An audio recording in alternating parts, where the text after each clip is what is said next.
Tá galar darbanam Críonadh Siar Fuinseoige i cuirsteach crainte agus cuailte fud fad na tíre. Tá éifeacht mhór aige bhí héagsúlacht na cuailte. Darla teagas beag suas na nóga fan géad na Críonadh Fuinseoige maratha ag an galars na blianta amach roing.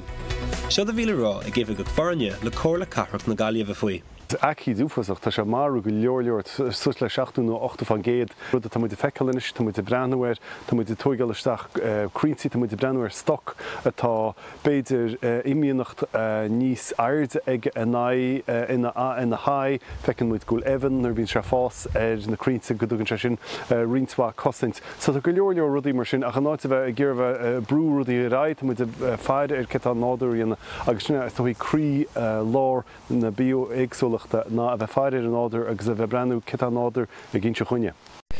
Mar gheannar an éifeacht atá ag an Críonadh Siar ar an seoge tá implacht mhór aige ar dhéantarí gcamáin a bríon leis an bhainseog ar an slí radisiúnta cosúla seosa brnach imlach lia. Tá sé níos dachar teacht ar an Fuinseoige is agus mar aon rud a bhfuil níos dachar teacht ar tain an price suas, so tá sé níos dachar agus níos costasaí an Fuinseoige gáil faoi láthair. Tá i bhád níos mó deisiúchan á dhéanamh is, tá lads agus chalíní i bhád níos sásta é áil deisithe fad is é caithfh amach inis tá siad ag iarraidh an costas a hábháil mar sin agus tuigeann siad go bhfuil níos lú Fuinseoige ar fáil. Tá taid ar bon an éisian ar na crainte Fuinseoige nach dul géan an Críonadh Siar le súil is go méid réiteach na feibe le fáil ann.